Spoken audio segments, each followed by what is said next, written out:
सोचिए जब हवा इतनी जहरीली हो जाए कि सांस लेना भी एक जंग बन जाए, तब हम क्या करते हैं?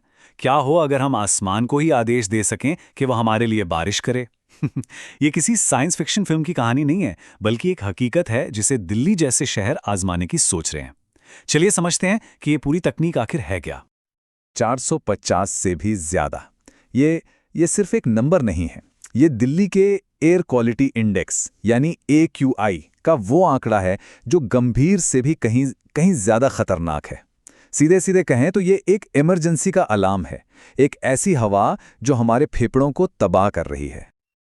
और इसी मुश्किल के बीच एक बहुत ही कह सकते हैं दाहड़े और शायद एक हताश आइडिया सामने आता है। आर्टिफिशियल बारिश, एक ऐसी टेक्नोलॉजी जो दावा करती है कि वो प्रदूषण की इस चादर को एक झटके में धो देगी। पर क्या ये सच में काम करती है? तो इस टेक्नोलॉजी को समझने से पहले ये ज़रूरी है कि हम उस प्रॉब्लम की गहराई को समझें जिसका सामना दिल्ली हर साल, जी हाँ, हर साल करती है। ये एक तरह का दुष्चक्र है जो हर सर्दियों में लौट कर आता है। गाड़ियों का धुआं, फैक्ट्रियों से निकलता जहर और आसपास के राज्यों में जलती पराली, ये सब मिलकर एक जानलेवा कॉकटेल बना देते हैं। और सर्द हवाएं, वो तो इस जहर को शहर के ऊपर एक मोटे कंबल की तरह बिछा देती हैं, जिससे बचना नामुमकिन हो जाता है। तो सवाल ये है कि इस संकट का जवाब क्या है? विज्ञान की तरफ से एक जवाब आता है, क्लाउड सीडिंग। चलिए देखते हैं कि आखिर ये बला है क्या और काम कैसे करती है। देखिए, सीधे और सरल शब्दों में कहें तो ये बादलों को बारिश करने के लिए मनाने या उकसाने जैसा है। एक जरूरी बात, ये तकनीक नए बादल नहीं बनाती, नहीं, ये तो पहले से मौजूद सही तरह के बादलों को बस थोड़ा सा पुश देती है ताकि वो बरस पड़े। तो ये काम होता कैसे है? सुनने में तो प्रोसेस काफी सीधा लगता है। सबसे पहले मौसम वैज्ञानिक ऐसे बादलों को ढूंढते हैं जिनमें काफी नमी हो। फिर हवाई जहाज या रॉकेट से उनमें कुछ खास केमिकल्स छोड़ दिए जाते हैं, और बस ये केमिकल्स पानी की बूंदों को एक साथ चिपकने पर मजबूर करते हैं, और जब वो भारी हो जाती हैं तो बारिश के रूप में नीचे गिर जाती हैं। अच्छा, अब ये केमिकल्स हैं क्या? इसमें सबसे कॉमन है सिल्वर आयोडाइड। इसकी बनावट आप जानते हैं, बर्फ के क्रिस्टल जैसी होती है। तो ये बादलों में जाकर एक तरह का न्यूक्लियस या कह लीजिए एक बीज का काम करता है, जिसके चारों ओर पानी की बूंदें जमा होने लगती हैं। सुनने में तो ये किसी जादू की छड़ी जैसा लगता है ना? बस आसमान में कुछ छिड़का और सारा प्रदूषण धुल गया। वाह! लेकिन क्या असलियत भी इतनी ही आसान और खूबसूरत है? तो चलिए अब आते हैं कहानी के उस हिस्से पर जहां बड़ी बड़ी उम्मीदों का सामना होता है कड़वी सच्चाई से। और यहीं पर हमें इस प्लान की सबसे बड़ी, सबसे पहली दिक्कत नजर आती है। देखिए, क्लाउड सीडिंग के लिए चाहिए नमी से भरे बादल।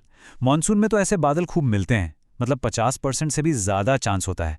लेकिन सर्दियों में जब प्रदूषण जानलेवा स्तर पर होता है, तब ऐसे बादलों के मिलने की संभावना घटकर सिर्फ 10% रह जाती है। मतलब सीधी सी बात यह है कि जब हमें बारिश की सबसे ज्यादा जरूरत है, तब आसमान में बारिश करवाने वाले बादल ही गायब हैं। ये एक बहुत बड़ी फंडामेंटल साइंटिफिक प्रॉब्लम है। अच्छा, चलिए 1 मिनट के लिए मान लेते हैं कि हमें बादल मिल भी गए और बारिश हो भी गई, तो क्या होगा? हवा कुछ घंटों के लिए, शायद 1 दिन के लिए साफ हो जाएगी। लेकिन गाड़ियां तो सड़कों पर दौड़ती रहेंगी, फैक्ट्रियां धुआं उगलती रहेंगी, प्रदूषण के जो असली सोर्स हैं वो तो बंद नहीं हुए। तो नतीजा क्या होगा? अगले ही दिन हवा फिर से वैसी ही जहरीली। तो ये इलाज नहीं हुआ, ये तो बस दर्द को कुछ देर के लिए सुलाने जैसा है। 3 करोड़ 21 लाख रुपए, ये दिल्ली के 2025 पायलट प्रोजेक्ट का अंदाजन खर्चा है।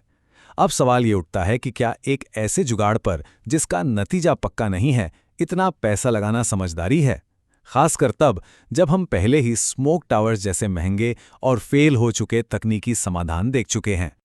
और देखिए, सच्चाई तो यही है कि क्लाउड सीडिंग से प्रदूषण कंट्रोल होता है, इस बात का कोई पक्का वैज्ञानिक सबूत आज तक नहीं मिला है। ये एक बहुत महंगा एक्सपेरिमेंट है जिसकी कामयाबी की कोई गारंटी नहीं है। चलिए अब बात को और आगे बढ़ाते हैं। क्या होगा अगर मैं कहूं कि ये तकनीक सिर्फ काम नहीं करती? ऐसा नहीं है, बल्कि ये खतरनाक भी हो सकती है। देखिए, हम जिस सिल्वर आयोडाइड की बात कर रहे थे वो एक हैवी मेटल है। जब ये बारिश के साथ जमीन पर आएगा तो मिट्टी और पानी में मिलेगा। इसके लंबे समय में क्या असर होंगे? क्या हम एक मुसीबत से बचने के लिए एक दूसरी और शायद ज्यादा बड़ी मुसीबत को दावत दे रहे हैं? और इसका असर सिर्फ दिल्ली तक ही सीमित नहीं रहेगा। सोचिए, जब आप एक जगह जबरदस्ती बारिश करवाते हैं तो इसका मतलब है कि आप हवा से वो नमी खींच रहे हैं जो शायद कहीं और जाकर बरसती। तो क्या हम अनजाने में किसी और के हिस्से की बारिश चुरा रहे हैं?